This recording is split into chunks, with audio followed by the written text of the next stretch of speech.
আবার আরেকটা FZS মার্কেটে চলে আসছে।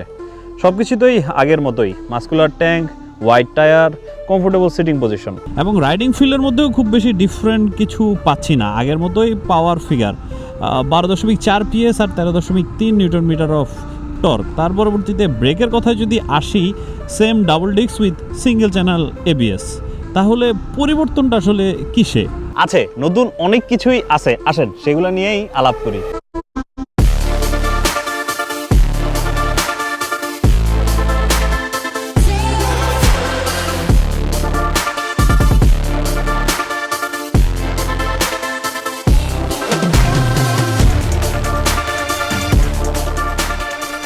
প্রায় 17 বছর আগে ইয়ামাহার এই FZ সিরিজটা ভার্সন 1 এর মাধ্যমে প্রথম তার যাত্রা শুরু করে। আর এর পরবর্তীতে ওভার দ্য ইয়ার্স এটার মধ্যে অনেক অনেক আপগ্রেডেশন আসছে। বাংলাদেশের মার্কেটে অনেক কিছুতে এই FZ সিরিজটা পাইওনিয়ার, এবং এই রিসেন্টলি আরও অনেক নতুন ফিচার নিয়ে এই FZS-টা বাংলাদেশে লঞ্চ হয়েছে।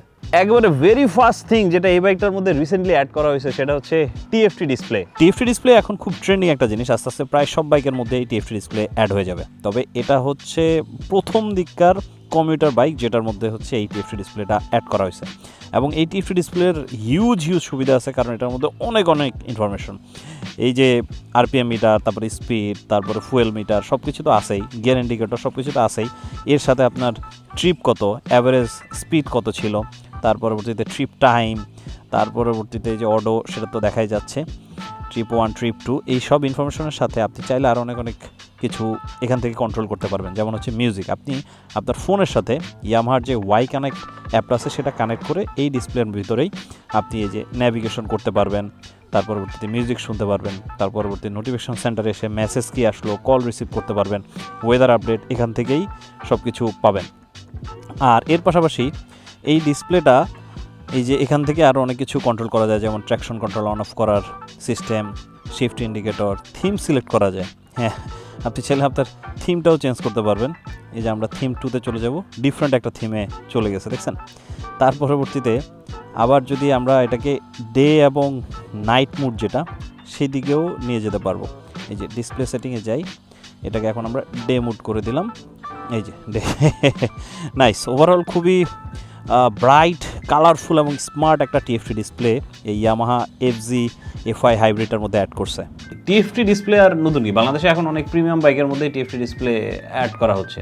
নতুন কিছু বলেন? ধৈর্য, আরও ফিচার্স আছে নতুন, যেমন হচ্ছে TCS মানে ট্র্যাকশন কন্ট্রোল সিস্টেম।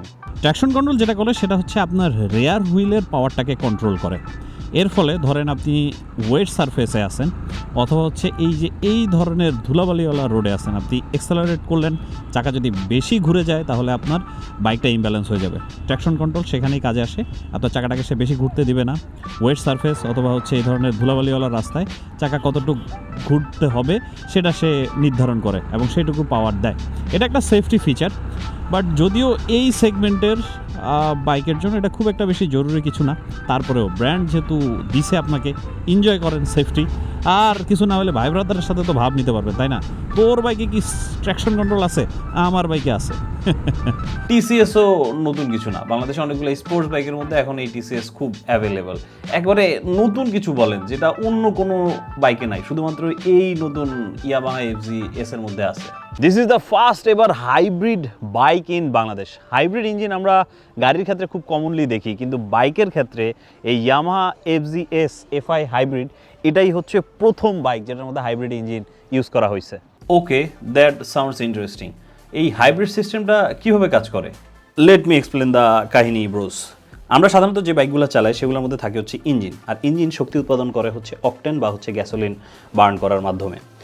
আর এই যে ইয়ামাহা FZS FI হাইব্রিড সেটার মধ্যে দেওয়া আছে হচ্ছে একটা মোটর, যেটাকে ইয়ামাহা নাম দিছে হচ্ছে SMG বা স্মার্ট মোটর জেনারেটর, আর সাথে আছে হচ্ছে একটা ব্যাটারি।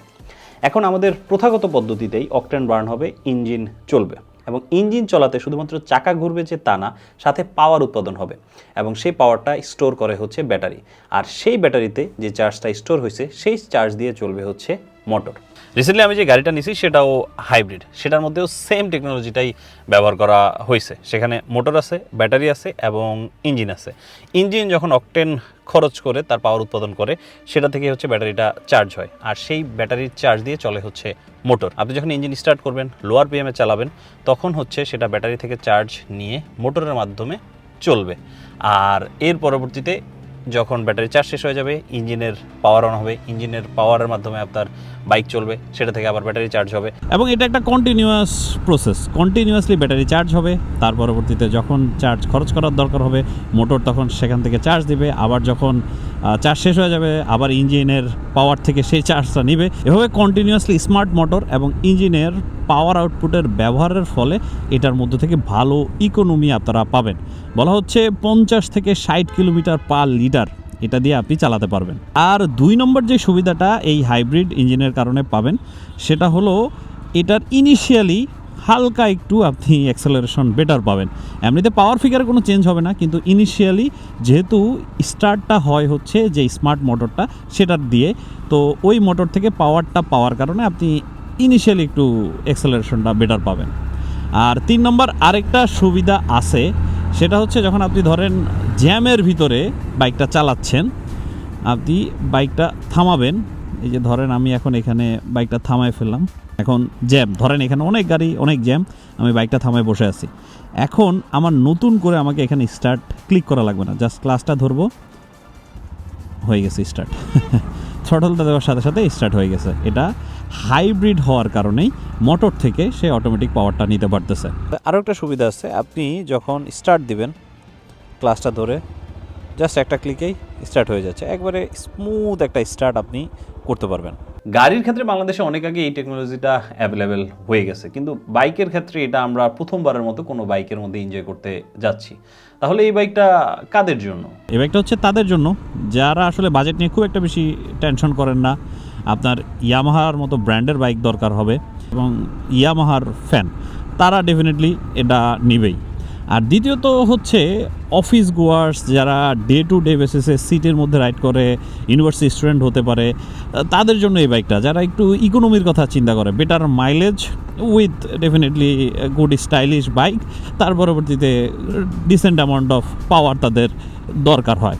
আর হ্যাঁ, মাঝে মধ্যে টুকটাক ট্যুর করে, তাদের জন্য this is a good choice.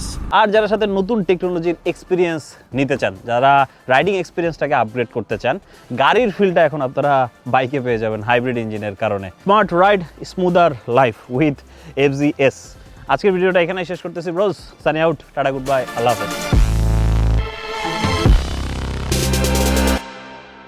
যদিও লুকস অ্যান্ড ডিজাইনের জিনিসটা সাবজেক্টিভ, তারপরেও এই FZর একটা জিনিস যেটা রিসেন্ট এডিশন আমার কাছে খুবই ভালো লাগছে। এই যে ইন্ডিকেটরটা দেখতেছেন, 2 সাইডের ইন্ডিকেটরটা এখন চলে আসছে হচ্ছে এই যে বডিতে। আগে যখন এখান থেকে একটা লাইট বের হইতো, সেটার এখন বডিতে। জিনিসটা খুবই কুল লাগে।